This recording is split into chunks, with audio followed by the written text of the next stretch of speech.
Hello friends, मैं हूं doctor नवीन अग्रवाल। मैं एक इंटरवेंशन कार्डियोलॉजिस्ट हूं और मैं गुजरात के वलसाड और वापी ज़िले में प्रैक्टिस करता हूं। आज मैं आपसे एक बहुत इंटरेस्टिंग और क्लिनिकली यूज़फुल टॉपिक के बारे में बात करने वाला हूं।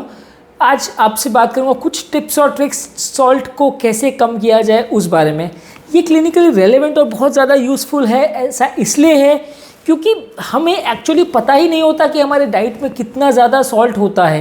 एक्चुअल में जो डाइटरी रेस्ट्रिक्शन में जहाँ हम बोलते हैं कि नमक कम रखना है, वहाँ जो हम बात करते हैं वहाँ नमक की रिक्वायरमेंट दिन भर में 2 से 3 ग्राम पर रिस्ट्रिक्ट करने की ज़रूरत होती है।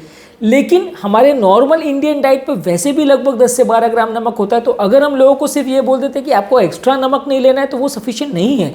अगर हम उनको ये बोल देते हैं कि सिर्फ नमक आपको रिस्ट्रिक्ट करना है और एक्स्ट्रा नमक नहीं खाना है, तो फिर भी 10 से 12 ग्राम नमक उनकी डाइट में वैसे ही चला जाता है, क्योंकि वो डाइट के साथ उनके उसमें जा रहा है। अगर वो नमक नहीं भी ले रहे हैं तो भी जितनी डाइटरी रिक्वायरमेंट है उससे 4 गुना नमक वो ऑलरेडी खा रहे हैं, क्योंकि इंडियन फूड में ऑलरेडी नमक का कंटेंट ज़्यादा रहता है। तो आज हम बात करेंगे कुछ टिप्स और ट्रिक्स के बारे में, कैसे आप अपना फूड सिलेक्शन करिए ताकि आपका ओवरऑल सॉल्ट इंटेक थोड़ा कम हो और आपका जो बॉडी में नमक का मात्रा जा रही है वो कम हो। रेगुलर फूड स्टफ्स में भी क्या क्या चीज़ें आप कर सकते हैं अपने नमक के कंटेंट को कम करने के लिए, उस बारे में बात करेंगे। आई होप ये वीडियो आपके लिए यूज़फुल होगा, इसलिए इस वीडियो को कोशिश करके एंड तक देखिएगा। अगर आपको लगता है कि कंटेंट आपके लिए क्लिनिकली यूज़फुल है तो वीडियो को लाइक और चैनल को सब्सक्राइब ज़रूर करिएगा। सबसे पहला और सबसे यूज़फुल इम्पॉर्टेंट टिप है कि जब भी कोई फूड स्टफ आप सिलेक्ट करने जा रहे हैं तो उसमें ओवरऑल सॉल्ट का कंटेंट को प्रॉपरली देख लीजिए। और ऑब्वियसली ये तो सब चीज़ जानते हैं कि सॉल्ट का कंटेंट जितना भी रहता है वो आपके फूड को टेस्टी बनाता है, लेकिन आपको फूड स्टफ में कितना सॉल्ट कंटेंट है उसको अच्छी तरह से जानना समझना और उसके हिसाब से फूड स्टफ को सिलेक्शन करना ज़रूरी है। बने जितना कम हो एक्स्ट्रा सॉल्ट आपको खाने में कम से कम ही डालना है। अगर आप एक्स्ट्रा सॉल्ट खाने में डाल रहे हैं तो जितना ज़्यादा आप सॉल्ट डाल रहे हैं उतना खाना ऑब्वियसली टेस्टी लगेगा, लेकिन आपको long term hypertension related, heart related problems, blockages related problems ज़्यादा से ज़्यादा उत्पन्न होंगे, ज़्यादा से ज़्यादा प्रॉब्लम्स क्रिएट करेंगे। तो अगर आप जो भी फूड स्टफ सिलेक्ट कर रहे हैं उसको परचेज करने से पहले प्रॉपरली उसके लेबल्स को अच्छी तरह से पढ़ लीजिए कि उसमें सॉल्ट कंटेंट कितना है। और प्लस आपको उस पर जो प्रिपेयर करते के टाइम आप जो सॉल्ट डाल रहे हैं उस पर आपको कंट्रोल रखना है। कंपेरेटिवली आपको कम से कम सॉल्ट ऐड करना है। नेक्स्ट है कि जब भी आप एक्स्ट्रा सॉल्ट डाल रहे हैं तो हमेशा माइंड में एक बार थिंक करिए कि आपको सॉल्ट की ज़रूरत है कि नहीं, क्या बिना नमक के आपका चल जाएगा या नहीं। अगर चल जाएगा तो डेफिनेटली एक्स्ट्रा नमक मत डालिए। और आइडियल ये है कि सॉल्ट शेकर या सॉल्ट का जो डिस्पेंसर जार है उसको टेबल पर मत रखिए, किचन में ही रखिए, क्योंकि कई बार क्या होता है कि सामने दिखता है तो हम डाल देते हैं और नमक हमारे फूड में एक्स्ट्रा चला जाता है। तो अगर आप सॉल्ट डिस्पेंसर को किचन में रखेंगे तो आप 4 बार सोचेंगे कि मुझे ज़रूरत है या नहीं। और ऑब्वियसली अगर आपको सोचने की ज़रूरत पड़ रही है तो आपका डेफिनेटली काम चल रहा है, इसका मतलब आपको एक्स्ट्रा नमक नहीं लेना चाहिए। नेक्स्ट इंपॉर्टेंट टिप है कि कोई भी कैंड फूड या प्रोसेस्ड फूड अगर आप परचेज कर रहे हैं तो उसको अच्छी तरह से धो लीजिए। कैंड फूड को प्रिजर्व करने के लिए, उनको अच्छी तरह से यूटिलाइजेबल बनाने के लिए बहुत ज़्यादा एक्स्ट्रा अमाउंट ऑफ नमक डाला जाता है। और जब ये नमक के साथ आप खाने को परचेज करते हैं या खाते हैं तो वो एक्स्ट्रा नमक जो फूड स्टफ में खुद का नहीं होता लेकिन ऊपर से डाला जाता है वो आपके डाइट में चला जाता है और आपके नोइंगली अनवांटिंगली आपके डाइट का हिस्सा बन जाता है। तो जब भी आप कैंड या प्रोसेस फूड ले रहे हैं तो उसको अच्छी तरह से धो लीजिए और उसके बाद ही उसको कुक कीजिए ताकि आपका नमक का कंटेंट एक्स्ट्रा ना बढ़े। जो भी फूड प्रोडक्ट आप ले रहे हैं उसके में कंपैरेटिवली आपको लो सॉल्ट वाले फूड प्रोडक्ट्स ही लेने। जो भी चीज़ों में आपको कंपैरेटिवली अगर मार्केट में अवेलेबल है लो सोडियम वर्जन या लो सॉल्ट वाले वर्जन तो आप उसको प्रेफर करिए। कई बार ऐसा होता है कि फ्लेवर्स को सब्सटीट्यूट करने के लिए कुछ हर्बल प्रोडक्ट्स या कुछ कॉन्डिमेंट्स या कुछ स्पाइसेस अलग तरह से मैन्युफैक्चरर्स डालते हैं जिससे सॉल्ट कंटेंट कम हो जाता है। तो डेफिनेटली आपको वैसी चीज़ों को सिलेक्ट करना है जिसमें नमक के बदले कुछ और हर्बल फॉर्म्स में उसको स्पाइसेस को आप ऐड करके अपने नमक के कंटेंट को कम कर सके। उस तरह के प्रोडक्ट्स को आपको ज़्यादा प्रेफर करना है एज़ कम्पेयर टू वो प्रोडक्ट्स जिसमें पहले से ही नमक ज़्यादा है। एक कॉन्सेप्ट है सॉल्टी 6 करके, यानी ये फूड प्रोडक्ट्स जो रेगुलर उसमें आते हैं, ये 6 फूड प्रोडक्ट्स में सॉल्ट बहुत ज़्यादा रहता है। इसमें ब्रेड्स हैं, क्योर्ड मीट्स हैं, सैंडविचेज़ हैं, पिज़्ज़ा है, कैंड सूप है और कुछ चिकन के प्रोडक्ट्स हैं। ये ज़्यादातर जो भी नॉन वेजिटेरियन डाइट खाते हैं उनके फूड में ज़्यादातर ये चीज़ें आती हैं और बहुत रेगुलर डाइट का हमारा हिस्सा है। ये सारे ही फूड प्रोडक्ट्स में सॉल्ट का कंटेंट ज़्यादा रहता है। तो आप इसमें या तो इनके लो सोडियम या नो सोडियम वाले वर्जन्स को लीजिए, या अगर आप इनको ले भी रहे हैं तो कंपेरेटिवली इसमें कम अमाउंट में लीजिए ताकि इसमें आपका नमक का कंटेंट बढ़े नहीं, आपका दिन भर का खाने में जितना आपको नमक लेना है वो कम हो। एज़ फार एज़ पॉसिबल खाने को घर पर ही बनाइए। बाहर ज़्यादा बार बार जो लोग खाते हैं उनका कंपैरेटिवली नमक का कंटेंट बढ़ जाता है, क्योंकि ऑब्वियसली बाहर के खाने जो भी आप परचेज़ करते हो या जब भी आप खाने के लिए जाते हो तो उसमें आपका कोई कंट्रोल नहीं रहता है। आप जो भी नमक है वो जो सर्व की आपको किया जाता है वो ज़्यादा ही मात्रा में रहता है, और कई बार बेकिंग सोडा वगैरह भी डाला जाता है जो कि हेल्थ के लिए भी बुरा है। तो आप एज़ फार एज़ पॉसिबल घर पर ही खाएँ तो ज़्यादा अच्छा है। एज़ फार एज़ पॉसिबल ज़्यादातर फ्रेश फ्रूट्स और वेजिटेबल्स खाएं तो हेल्थ के लिए ज़्यादा अच्छा है। अगर आपको कोई स्नैक लेना है तो पोटैटो चिप्स या कैरेट स्टिक्स या कोई भी फ्रेंच फ्राइज़ या इस तरह की चीज़ें लेने के बदले आप एप्पल्स ले सकते हैं, कैरेट्स ले सकते हैं, ओट्स ले सकते हैं। इस तरह की फ्रूट्स और वेजिटेबल्स वाली चीज़ें को और फाइबर वाली चीज़ों को ज़्यादा लेना आपके हेल्थ के लिए अच्छा है। आप अगर इसके बदले स्नैक फूड ज़्यादा लेते हैं तो वो आपकी हेल्थ के लिए बुरा है। उसमें सॉल्ट कंटेंट भी ज़्यादा रहेगा, फाइबर कंटेंट लो रहेगा, कोलेस्ट्रॉल कंटेंट आप ज़्यादा रहेगा, तो ओवरऑल वो आपकी हेल्थ के लिए बुरा है।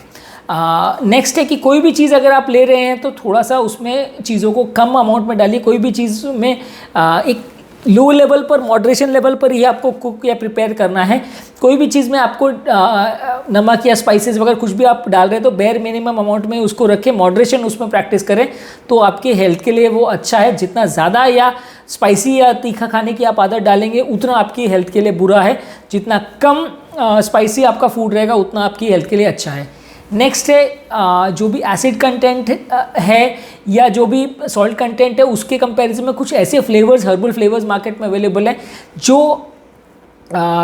उसमें विनेगर होता है या एसिटिक एसिड होता है या लेमन होता है। इस तरह की चीज़ों का आप कंपैरेटिवली ज़्यादा यूज़ कर सकते हैं। वो आपके फूड में टेस्ट तो डालेगा लेकिन आपका सॉल्ट कंटेंट नहीं बढ़ाएगा। तो कंपैरेटिवली अगर आप आपके सॉल्ट को रिप्लेस करते हैं एसिडिक कंटेंट के साथ या हर्बल कंटेंट के साथ तो वो आपकी हेल्थ के लिए ज़्यादा अच्छा है। या कुछ ऐसे स्पाइस फ्री ब्लेंड्स या स्पाइस फ्री पाउडर्स आते हैं जो सॉल्ट जैसा ही टेस्ट करते हैं लेकिन उसमें हर्बल प्रोडक्ट्स होते हैं, उसमें स्पाइसेस होते हैं लेकिन सॉल्ट नहीं होता। इस तरह के प्रोडक्ट्स अगर मार्केट में अवेलेबल है तो आपको वैसी चीज़ें लेनी चाहिए। इस तरह के प्रोडक्ट्स स्पेसिफिकली आपको या तो ऑनलाइन या कुछ ग्रोसरी शॉप्स में आपको मिल जाएंगी, तो वैसी चीज़ों को आपको प्रेफर करना चाहिए as compare to regular salt जो आप खाने में डाल रहे हो। कोई भी चीज़ को अगर आप परचेज कर रहे हो तो या तो अपने डाइटिशियन, अपने डॉक्टर के साथ डिस्कस करें। उसमें न्यूट्रिशनल के लेबल्स को गवर्नमेंट ने कंपलसरी किया कि न्यूट्रिशन का जो भी फूड प्रोडक्ट आप ले रहे हो उसमें लेबल होना आवश्यक है। तो उसके न्यूट्रिशनल लेबल को बार बार चेक कीजिए, उसमें सॉल्ट कंटेंट कितना है, कितने अमाउंट का एक सर्विंग है उसको चेक कीजिए। कई बार क्या होता है कि एक सर्विंग में 20 ग्राम होता है, आपको वो लिख देते हैं उसमें 1 ग्राम नमक है तो आप सोचते हो चलो अच्छी बात है, लेकिन आप एग्जैक्टली एक बार में कितना खा रहे हो वो जानना भी ज़रूरी है। आप अगर 20 ग्राम के बदले 200 ग्राम खा जाते हो एक बार में तो वो 1 ग्राम के बदले नमक 10 ग्राम हो जाता है, तो डेफिनेटली आपका सॉल्ट कंटेंट बढ़ जाएगा। तो हर सर्विंग में कितना नमक है उसको जानना ज़रूरी है, और प्लस हम एक बार में कितनी सर्विंग को खा जाते हैं उसको भी जानना ज़रूरी है, क्योंकि वो एक सर्विंग को इतना छोटा सर्विंग के हिसाब से भी अगर आपको बोलेंगे तो आपको लगेगा कि हाँ इतना सर्विंग स्टैंडर्ड है, लेकिन एक्चुअल में आप कितना अमाउंट में खा रहे हैं वो जानना ज़्यादा ज़रूरी है। अगर आप उनके स्टैंडर्ड के हिसाब से इतनी इसको अगर वो सर्विंग बोलते हैं और आप इतना खा रहे हो तो डेफिनेटली आपको सॉल्ट कंटेंट कई गुना ज़्यादा मिलेगा, आपको वो हेल्थ के लिए बुरा रहेगा। तो आप कंपैरेटिवली जितना कम अमाउंट या जितनी सर्विंग्स को अच्छे से पढ़ के समझ के उस हिसाब से अपने डाइट को सिलेक्ट करेंगे वो आपके हेल्थ के लिए उतना ज़्यादा अच्छा है। जो भी मार्केट से आप मील्स लेते हो तो अगर प्रिपेयर्ड मील्स भी ले रहे हो तो उसमें भी थोड़ा सा ऐसी चीज़ों को प्रेफर कीजिए जिसमें कंपैरेटिवली या तो फॉरेन कंट्रीज़ में ऐसा रहता है कि कुछ चीज़ों को हेल्दी लेबल कर दिया जाता है यूएसएफडी अप्रूव्ड द्वारा, वो वैसी चीज़ अगर हेल्दी लेबल्ड है तो वैसी चीज़ें ले सकते हैं, या नहीं भी हो तो उनसे थोड़ा समझ के वो चीज़ों को शॉर्टलिस्ट कीजिए जिसमें कंपैरेटिवली आपको सॉल्ट कंटेंट कम मिलेगा। अगर एनिमल फूड भी ले रहे हैं तो ज़्यादातर पॉसिबल है तो poultry, fish, pork, lean meat जो भी आप ले रहे हैं वो फ्रेश लीजिए रादर देन सॉल्टेड, स्मोक्ड या क्योर्ड, क्योंकि सॉल्टेड स्मोकिंग करने में उसमें सलाइन ज़्यादा डाला जाता है, सॉल्ट ज़्यादा डाला जाता है, तो वो हेल्थ के लिए अच्छा नहीं है। अगर पॉसिबल है तो आपके डाइटिशियन से कोई भी फूड स्टफ लेने से पहले डिस्कस करें तो ज़्यादा अच्छा है।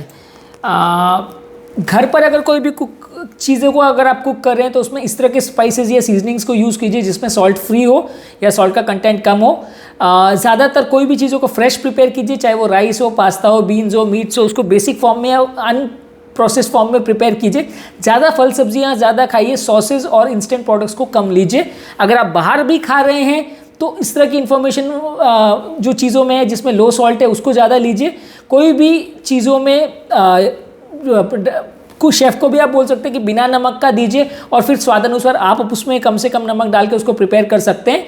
और कभी भी आप खाने को खा रहे हैं तो उसको अपने फैमिली मेम्बर्स वगैरह के साथ स्प्लिट करके खाइए और ज़्यादातर उन लोगों के साथ डाइन करना ज़्यादा प्रेफर करिए जो कंपेरेटिवली सॉल्ट कॉन्शियस या हेल्थ कॉन्शियस है, तो आपको कंपेरेटिवली सॉल्ट कंटेंट कम जाएगा। पार्टी फूड या बार बार जंक फूड बार बार खाने की कोशिश मत कीजिए क्योंकि उसमें आपका डेफिनेटली सॉल्ट कंटेंट बढ़ेगा। इस टॉपिक में हमने डिस्कस किया कि क्या क्या चीज़ों को आप फॉलो कर सकते हैं अगर आप रेगुलर खाना खा रहे हैं तो आपका सॉल्ट कंटेंट को कम करने के लिए, क्योंकि जानना ज़रूरी है कि सिर्फ एक्स्ट्रा नमक को कम कर देना ही सॉल्ट रिस्ट्रिक्शन नहीं है। अगर आपको नमक कम करना है तो आपको खाने पीने में नमक बिल्कुल भी नहीं लेना है और साथ में जो डाइट के फॉर्म में भी नमक जा रहा है उसमें भी आपको डाइट को प्रॉपरली चूज़ करना है ताकि ओवरऑल आपका सॉल्ट कंटेंट कम हो, तभी आपका प्रॉपर सॉल्ट रिस्ट्रिक्शन होगा। क्योंकि सॉल्ट रिस्ट्रिक्टेड डाइट का मतलब है कि पूरे दिन भर में एक छोटा चम्मच यानी दिन भर में 2 से 3 ग्राम नमक जाना चाहिए, जबकि अपनी नॉर्मल डाइट में ही बिना एक्स्ट्रा नमक डाले 10 से 12 ग्राम नमक ऑलरेडी चला जाता है। मेरे चैनल का बेसिक पर्पज़ ये है कि हम हार्ट और हेल्थ से रिलेटेड साइंटिफिकली करेक्ट इन्फॉर्मेशन लोगों के लिए इजीली अवेलेबल बनाना चाहते हैं ताकि इस तरह की इन्फॉर्मेशन के लिए उनको डॉक्टर्स और अपने फ्रेंड्स और रिलेटिव्स पर डिपेंडेंट ना होना पड़े। कई बार डॉक्टर्स टाइम कंस्ट्रेंट की वजह से सारी डिटेल्स नहीं बता पाते हैं और फ्रेंड्स और रिलेटिव्स से मिली हुई इन्फॉर्मेशन कई बार आधी से आधी गलत भी होती है, जिसको फॉलो करने से फ़ायदा होने के बदले नुकसान भी हो जाता है।